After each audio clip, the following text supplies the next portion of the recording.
చేతనాత్మకమైన మనసు ఓడకు నిర్దేశకుడు లేదా సారథి లాంటిది. అతను ఓడను నడిపిస్తాడు. యంత్ర గదిలోని పనిచేసే వారికి అతను ఉత్తర్వులు జారీ చేస్తుంటాడు.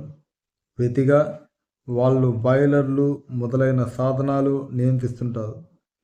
యంత్ర గదిలో పనిచేసే వారికి తాము ఎక్కడికి వెళ్తామన్న విషయం తెలీదు. వాళ్ళు కేవలం ఆజ్ఞల్ని అనుసరిస్తుంటారు.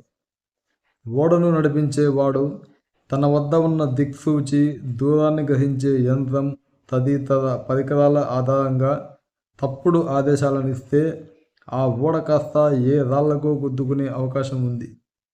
యంత్రగదిలో ఉన్న వాళ్ళు కేవలం అతని ఆజ్ఞల్ని పాటిస్తారంతే. ఆ ఓడ బాధ్యత ఆయనదే. సారథికి ఆ బృందానికి చెందిన సభ్యులు ఎదురు చెప్పకూడదు. వాళ్ళు ఆయన ఆజ్ఞల్ని శిరసా వహించాలి అంతే. ఓడకు కెప్టెనే మాస్టరు. అతని ఉత్తర్వులు ఆచరణలోకి వస్తాయి. అదేవిధంగా మీ చేతనాత్మక మనసు సారథి లాంటిది.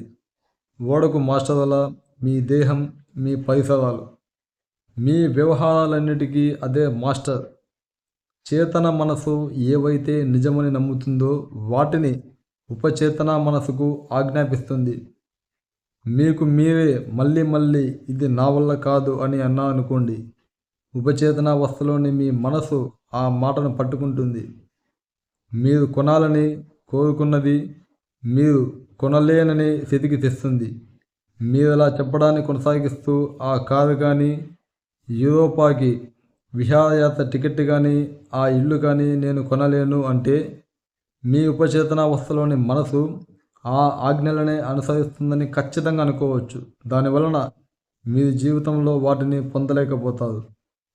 గత క్రిస్మస్ పండుగకు ఓ విద్యార్థిని ఓ షాప్ కిటికీ వద్ద ఓ అందమైన ఖరీదైన తోలుతో చేసిన భుజాల సంచి ఆమె దృష్టికి ఆకర్షించింది.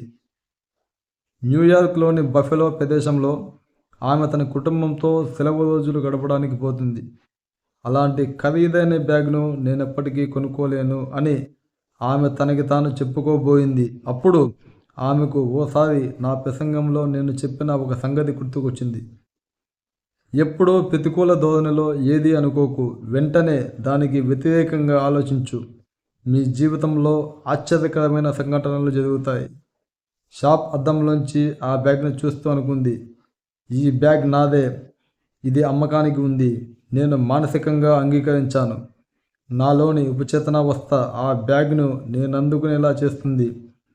అదే రోజు సాయంత్రం క్రిస్మస్ బహుమానంగా తన కాబోయే వరుడు అదే లెదర్ షోల్డర్ బ్యాగ్ను ఆమెకు బహూకరించాడు. పొద్దున్న దేన్ని చూసి ఇది తన బ్యాగ్ అని అనుకుందో అదే బ్యాగ్ అటువంటిది ఏదైనా జరుగుతుందనే ఆలోచన ఆమె మనసులో ఉంది. అది ఆమె మనసు లోతుల్లోకి చుచ్చుకుపోయింది. అదే సాధించగల శక్తి అయింది. ఆ అమ్మాయి సదరన్ కాలిఫోర్నియా విశ్వవిద్యాలయానికి చెందిన విద్యార్థిని. ఆ తర్వాత ఆ అమ్మాయి నాతో చెప్పింది, ఆ బ్యాగ్ కొనడానికి నా వద్ద డబ్బు లేదు, కానీ ఇప్పటిది నా సొంతమైంది. ఎక్కడ ఆ డబ్బును పొందవచ్చనేది నేను నేర్చుకున్నాను. నాకు కావలసినవన్నీ నాలోని అనంత నిధిక్షేపాల నిలయంలోనే ఉన్నాయి. మరొక చిన్న ఉదాహరణ. నాకు పుట్టగొడుగులు నచ్చవు అని చెప్పిన మీకు ఒకానొక సందర్భంలో వీటిని భోజనంలో వడ్డిస్తే మీకు అజీర్ణం ఏర్పడుతుంది. కారణం, మీ ఉపచేతన మనసు మీకు పుట్టగొడుగులు నచ్చదనే విషయాన్ని గుర్తు చేస్తుంది.